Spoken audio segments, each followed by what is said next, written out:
আজকে আমরা তৈরি করব কাঁঠালের কোপ্তা কারি। সেই রেসিপি তোমাদের সাথে শেয়ার করব। যদি ভিডিওটি ভালো লাগে তবে অবশ্যই একটা লাইক শেয়ার করে দিও। তো হ্যালো বন্ধুরা, কেমন আছো সবাই? আশা করি সবাই খুব ভালো আছো। প্রথমেই আমরা কাঁঠালটিকে ভালো করে কেটে নিব। কাঁঠালের অনেক রেসিপিই আমি খেয়েছি, তবে কোপ্তা কারিটাই এই প্রথম ট্রাই করেছি। আমার খুব ভালো লেগেছে, আশা করি তোমাদেরও খুব ভালো লাগবে। তো কাঁঠাল কাটা হয়ে গেছে, সাথে আমি 4টা আলু কেটে নিব। এখন ভালো করে ধুয়ে নিয়ে কুকারের মধ্যে সিটি দিয়ে নিব। 3টা সিটি পড়লেই হয়ে যাবে।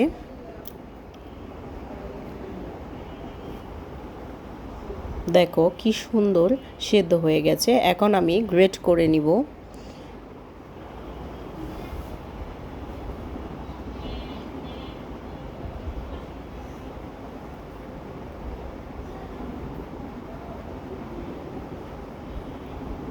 আলুগুলোও গ্রেট করে নিব। তরকারিতে দেওয়ার জন্য কিছু চিংড়ি মাছ নিয়েছি। মাছগুলো একটু লবণ, হলুদ, লঙ্কার গুঁড়ো মেখে নিব। একটি বলের মধ্যে গ্রেট করা কাঁঠাল, আলু নিয়ে নিব। পরিমাণ মতো পেঁয়াজ কোচানো,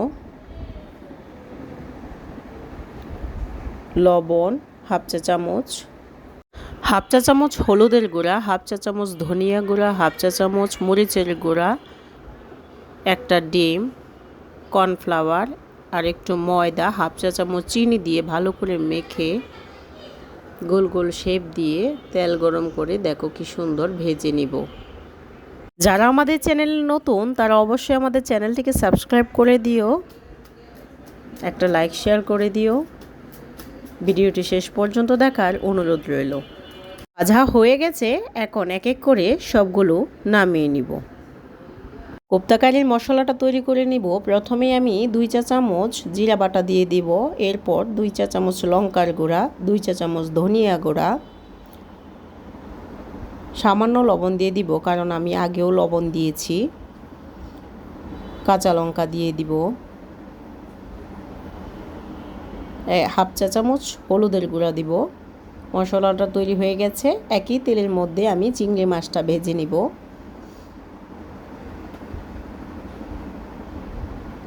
চিংড়ি মাছটা ভাজা হয়ে গেছে, এখন নামিয়ে নিব। একই কড়াইয়ের মধ্যে তেল দিয়ে দিব। তেলটা গরম হলে মৌরি সম্বার দিব, সাথে 2টা তেজপাতা দিব। একটু ভেজে নিয়ে এলাচি, দারচিনি দিয়ে দিব।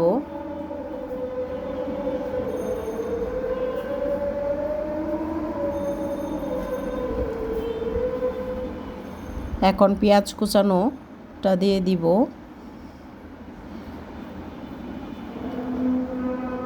এক চিমটি লবণ আর হলুদের গুঁড়া দিয়ে পেঁয়াজটা ভালো করে ভেজে নিব।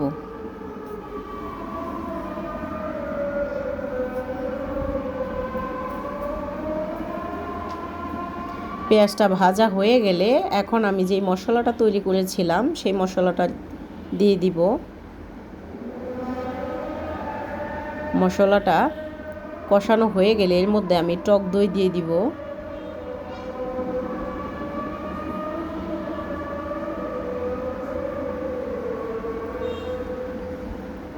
মশলাটা থেকে তেল বেরিয়ে এসেছে, এখন ভেজে রাখা চিংড়ি মাছগুলি দিয়ে দিব। স্বাদ মতো ঝোল দিয়ে দিব।